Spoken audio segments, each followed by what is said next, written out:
Hi guys, welcome to the Immortal India podcast with me, Amish Tripathi. It was, I think, Lenin who'd said that there are decades where nothing happens and then weeks where decades happen. We're living through one of those weeks, or maybe one decade where centuries will happen. It is very clear that the world is changing very rapidly.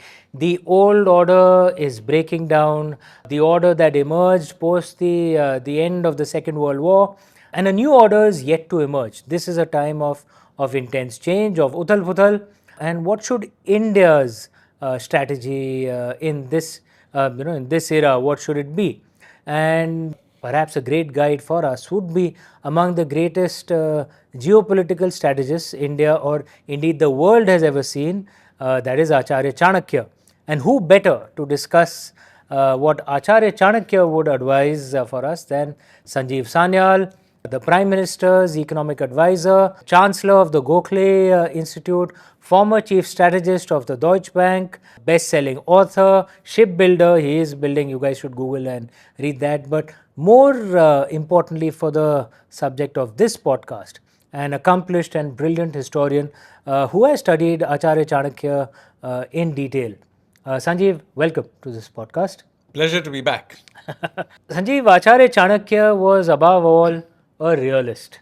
If one had to paraphrase what his approach was, you live in the world the way it is, not the way it should be. What should India's approach be? What would you think Acharya Chanakya would advise us in this decade of massive change that's happening? So I think first we need to quickly go through what is the background change we are all talking about. So let's be clear about the parameters of it, and then we'll come to what we think that perhaps Acharya Chanakya, or at least his line of thinking, would recommend. So first of all, the global order, really the way it came together was at the end of the Second World War. Many of the institutions that are today there, whether it's the Bretton Woods institutions or many of the rules of the game, so to speak, the European Union, and all of these things basically step by step emerged out of that milieu. There was, for a short period, in fact, not short, several decades, a alternative sort of ecosystem of thoughts, ideas, and political structures that challenged it, which was, of course, the Soviet Union and the Warsaw Pact and all that, and that whole lot. But of course, with the fall of the Berlin Wall in 1989 and of the Soviet Union itself a year or two later, we are basically left with a US-led system of rules-based order, so to speak. But of course, it was by and large set by the West and specifically the US. There are certain countries that then used it to grow. There was, of course, the Japan and Germany rising from the ashes. Then there were the smaller countries of Asia, the Taiwan and South Korea and Singapore and so on. For a while, it was the Southeast Asian countries also who benefited from it. But the country that has benefited perhaps most from it in recent times was China. Different from the others that I mentioned, China is a genuine world power. Even at its height, Japan was not really a threat overall. Maybe it was challenging in the space of economics, maybe a bit. But then overall, it was never a real, genuine alternative to the US. Certainly not in the way the USSR had for a little while pretended to be. But China is a different game. Its economy rivals the size of the US. It's unlike the Soviet Union. It's technologically capable and continues to be, and not just in a few areas like space, with what happened with the USSR. It's economically very, very capable country. So it has, emerged as a genuine alternative to the US. And of course, the US itself is in some trouble. The coalition that it created, particularly with the Europeans, is in many ways tattering. And the old order is not delivering. In an earlier episode, I talked about how during the COVID crisis, the UN and WHO, etc., Did not deliver at all. And to the extent anything did, it was a more informal G20 that delivered something. So the fact of the matter is that the old order definitely is falling apart. WTO has not functioned for years. The US itself does not think that this is a system that works for it. And of course, in India, the fact is that this is a structure that was created at a time where India didn't matter anywhere near as much as it does today. Yeah. At 45, India didn't exist. We were a We part were, of the British Empire. yeah, and even after 47, we were a minor player. Yeah. And politically, India didn't exist. Culturally, of course, we did. Yeah. Yeah, politically. I'm talking here We didn't have a geopolitically. state. Yeah. So geopolitically, the issue was what could we have done to make the rules of the game? Not very much. So we aren't part of the Security Council, for example. The rules of trade were not set up by us. So we just were a rule taker. And the system that we now have doesn't work for us either. So India as a country shouldn't be that unhappy about the dissolving, in a sense, of the world we live in. And of course, as is quite clear, it doesn't even work for America anymore. So there is now this resetting that is happening. You may or may not like President Trump, but the fact of the matter is the resetting of some sort was absolutely necessary, both from their perspective and our perspective. Now, whether or not this is the way we should be going about resetting it, we can debate. But the fact that it needed a reset, I think, it was quite clear. Yeah. There are various lessons that are emerging when this old order breaks down or is becoming more and more ineffective. Like a lesson from Europe would be, no matter how economically strong you are, you must be able to defend yourself. If you don't have your own capable defense forces and your own weapons industry and arms industry, if you don't have a credible coercive threat, Not you just can have that. problems. Not just And that's a that. lesson one can learn from Europe. That is one lesson, and the other is that, and this is where Chanakya's ideas come in, that don't worry about all the goody stuff if you do not have hard power. This is where the realist point comes from. Fact of the matter is that China is a genuine force in the world. I mean, we in India have all kinds of geopolitical problems with them, but in the end, let's be clear, they're also the single largest source of our imports. There are many industries in India, including ones we are very proud of, like pharmaceuticals, that would have difficulty getting critical ingredients but for a single source in China. So China is a very important player. It is able to invest, use financial muscle, economic muscle, and invest in places like Africa. It has taken control of many critical minerals over the years by systematic investment. So this idea that there is only one way of doing things is genuinely being challenged, especially in an environment where, in certain particular, Europe is a good case, where democracy of the old classical or rather liberal kind doesn't. Because in some ways, they have now tied themselves up into knots through the things they used to preach to the rest of the world has, in a sense, come back to bite them.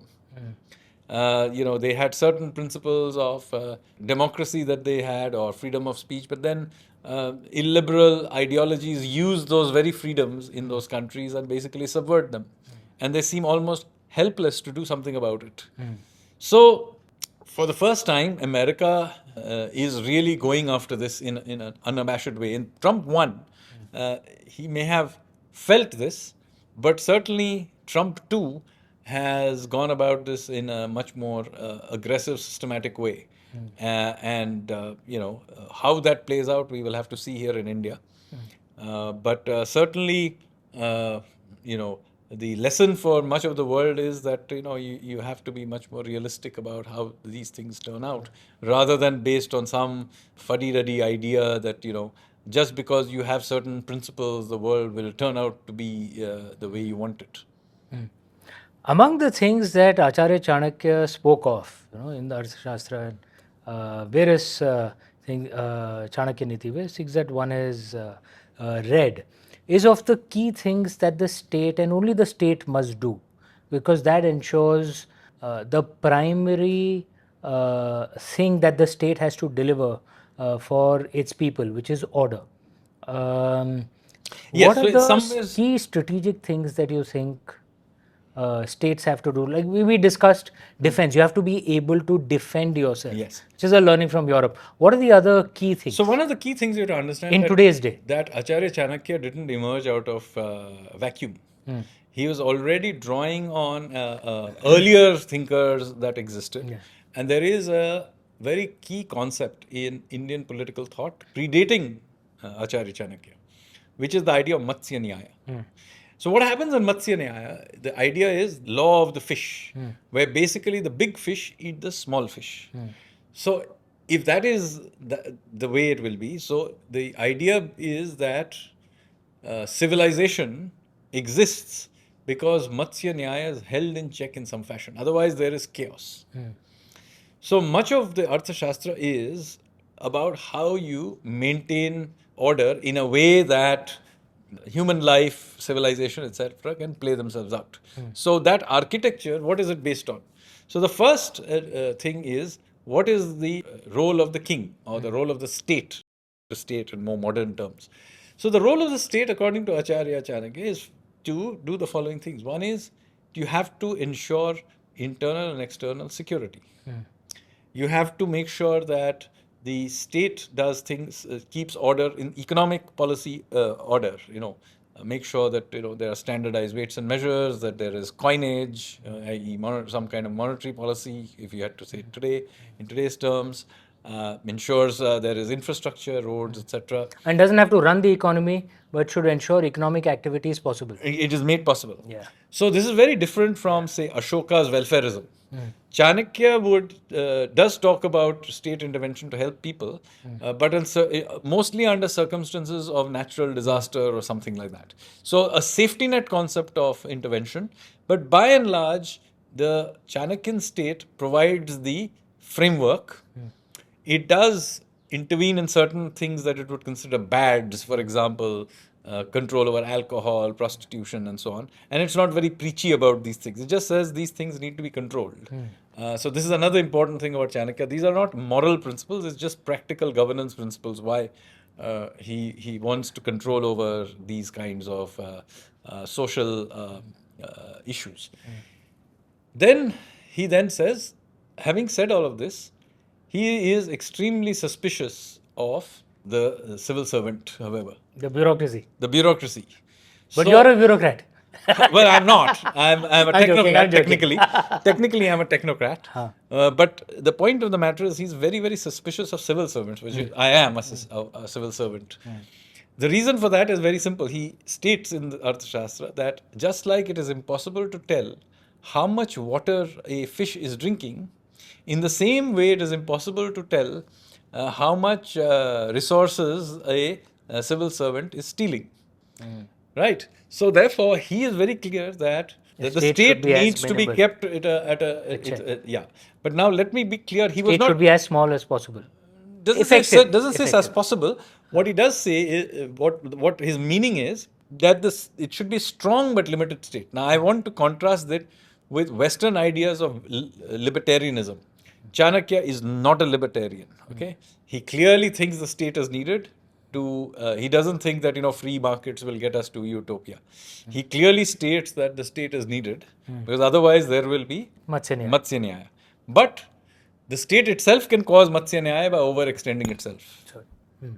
Okay. Therefore, he believes in a limited state, but a strong but limited state. So he wants a strong state, but limited to doing certain kinds of things. So, in today's day, like I was thinking about this. What are the key things that a state should deliver? One is, of course, defense. Second, as globalization breaks down, among the things that one thinks about is that there are many states who are dependent on imports for food. And that's a fundamental thing. You can live without phones, you can't live without food. Yeah. Is that a problem that many states should focus on? It's not very clear what Chanakya says about this because what he does do. I'm applying those principles in today's day. There are a few key So things. he was a realist State and a has to ensure. pragmatist. Yeah. Okay, so he does have, making sure that there are certain state interventions or state-run or protected activities, whether it is at that time, elephant forests. So these have to, the state has to protect them because the source Critical of. for army. So this would, today's equivalent would be that the Indian state does provide exceptional support to our armaments industry. That would be the equivalent. So this is not where the place where you depend, say, or imported elephants. You have to have your own forests, you have to have your own elephants. So certain critical elements, he would say, yes, State has to the ensure. state has to make sure it happens. Sometimes the state itself has to do it. Sometimes it ensures that domestic producers do it. Subsidizes. However you do it, you have to make sure you have some sources of this. Those key things have to be done. Yes. Food, defense, our own armaments. Among the things that's a problem for India is energy. We import much of our energy. Yes. US does not. US is actually self-sufficient in Yes. energy. In fact, it exports much energy. What would a Chanakya do in an So Chanakya would say situation two like things. this? One is see how you can generate more electricity. So do more exploration, invest into renewables or nuclear, whatever, nuclear, thorium? whatever it is.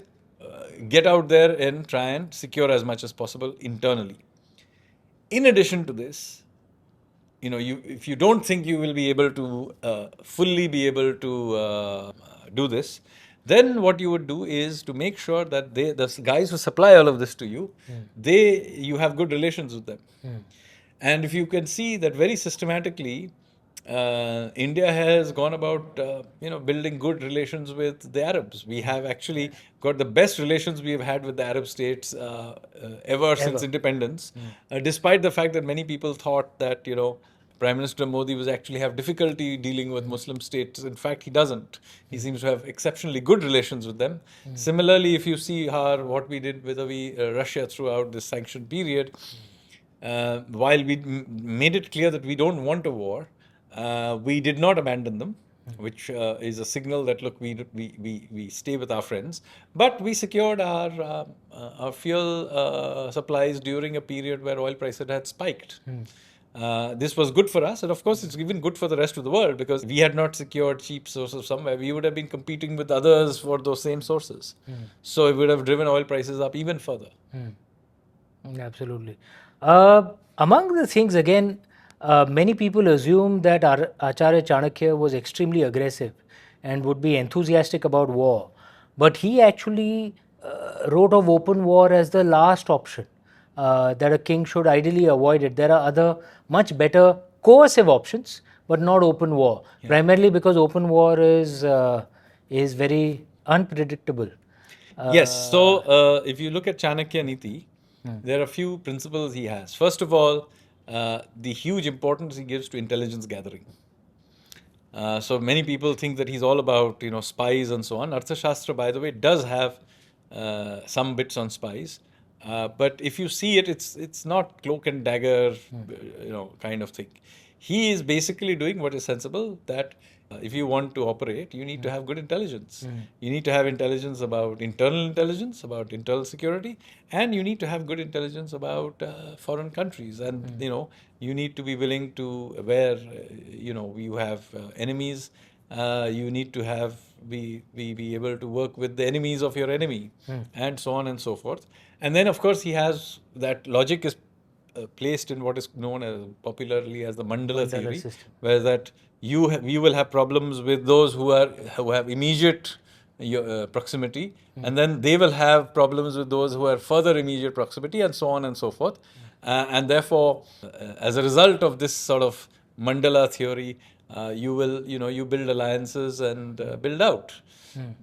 So enemy of your enemy will be your friend. Yeah, it will be your friend. You have, the modern way of talking about it is you have common interests, and those interests are a good guide towards where your alliances should go, rather than some fuzzy principle that you may be dealing with. The other thing was also actually seeing reality for what it is. When I was in the UK, as you know, I was an Indian government diplomat in the UK. I met many diplomats of other countries, many of whom admitted that they were shocked when Brexit happened. And most of them, I'm not just diplomats of various other countries in the UK, and most of them had been told by the governments that if you were shocked, that Brexit happened, are you really talking to the right people? Because you should at least give correct information to your bosses in this your is home one of the countries. And it's one of the things that if the job, intelligence gathering is not just spying, it's actually just knowing what is going on for real in other countries. You should not be shocked. So this is one of the problems was that, you see, if in the act of doing narrative building and propaganda, if the countries that were doing it begin to believe their own propaganda, this is what happens.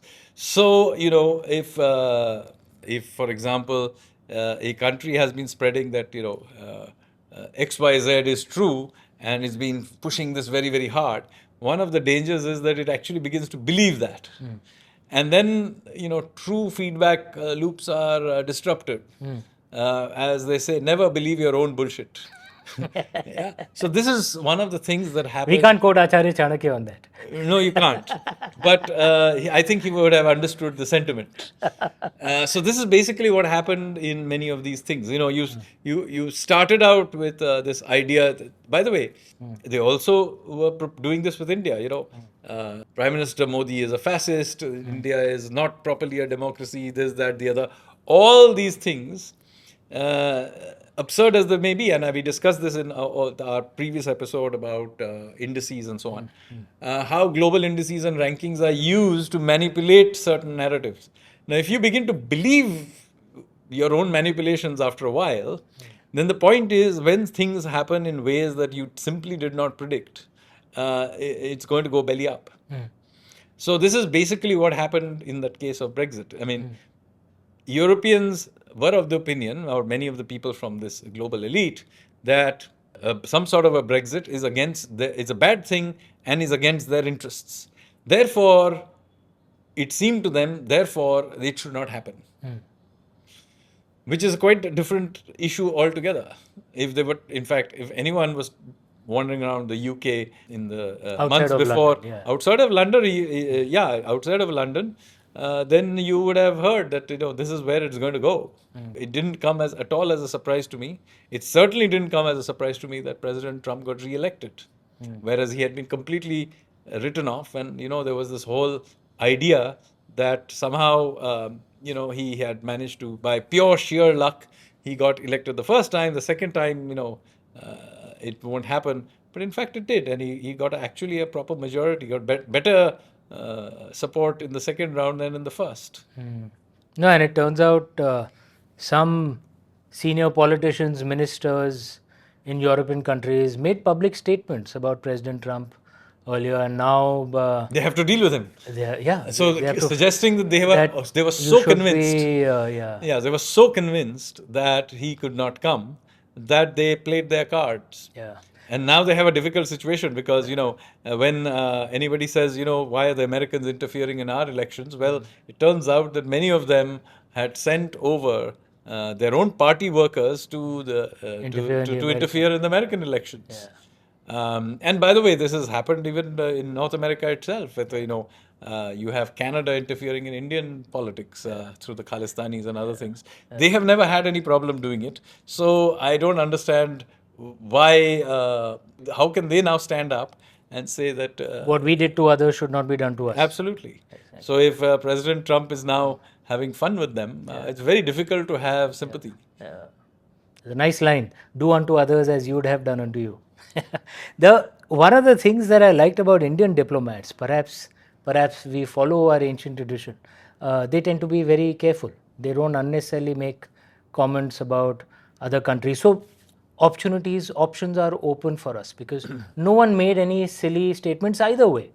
So very important thing is that when a situation is very fluid, then there are opportunities that open up. You can, and as I said right in the beginning, India didn't enter into the 21st century in an order where the rules were made by us or for us. So therefore, we were, we were basically rule takers. We were not a part of on the high table at all. So it is not necessarily a bad thing for us that the world is fluid because we have an opportunity in the next 5 to 10 years of resetting many of these rules because we will be maybe not as big as the G2, but we will be the third power In a few years. in a few years. On the economic front, we'll be there in a couple of years, but I would say in many other fields, we are already there. So we are a significant player today, and if we play our cards well, we can, tilt the balance back into something much more sensible in our favor. So, last thing I wanted your opinion on your personal opinion and what you think Chanakya Niti would advise us. There is the famous Monroe Doctrine that the US spoke of. The Monroe Doctrine essentially was that the US said that their part of the world, their hemisphere was theirs, and no foreign power should interfere. When the Monroe Doctrine was spoken about, the US didn't really have the ability to enforce it. But I guess it was put up um, as a name, and it should build its capabilities, that the US should build its capabilities to achieve that. Should our country, should India have an equivalent of the Monroe Doctrine, say a Chanakya Doctrine in So I'm not our 100% sure region, you in the can. subcontinent, in the Indian Ocean? I'm not Is that 100% something that sure we need to articulate something like this or is even possible. But I will say that there are a couple of principles we should use. First of all, we should be very clear about what our own interests are and not get bogged down in some fuzzy debate on some, vague ESG type principles, as the Europeans themselves shown that, it doesn't lead anywhere. We should be clear and real about what our interests are. The second point is that we need to maintain flexibility and options. Because we cannot be sure how this cookie will crumble, we do need to make sure that we have many potential pathways that we can take. It allows for several things. First of all, if completely unintended consequences or unknown pathway eventually happens, we are not completely stuck because we have multiple options. Secondly, even those with whom we negotiate will know that this guy has other options. So even as purely as a negotiating position, it's a good thing. So I think two principles. One is clarity on, and I think that we have shown several times a much greater clarity than before. And we have also shown that we keep our options reasonably open, even at the height of all the hysteria about sanctions on Russia. We did not relent. I mean, we argued our case calmly, and in the end, the rest of the world accepted our stand. As long as we are reasonable, I think the way the world accepts the thing. I mean, if we go and begin doing unreasonable things, of course, but don't unnecessarily cause trouble to the rest of the world. Then obviously people will not. But if you are reasonable, the world will respond, and we have even seen, at least so far, even President Trump has been reasonably positively inclined towards India. I mean, whether if you listen to his statements, he has not, after taking office, he has not said anything particularly against India. The welcome he gave to Prime Minister Modi in Washington was fabulous. I think so far no other world leader has had that kind of reception. He's done us a few favors, by the way. Shutting down US aid, for example, was a good move. And, we might be on at least some sort of a trade agreement between our countries, which would be a very good forward step in the environment we are in. If the world is not going to get stable WTO type system and it's going to function on bilateral deals, then a good deal with the US is a good thing. But then it doesn't mean that we shouldn't pursue these kinds of things with others, or Europe or UK or whatever.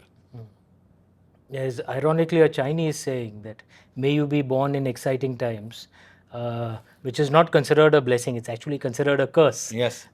Because exciting May times, you be born in interesting times. Interesting times, yes. That because there's a lot of uthal puthal normally in interesting times. So we are it's going a time through of that. opportunity Yeah. for So India as well.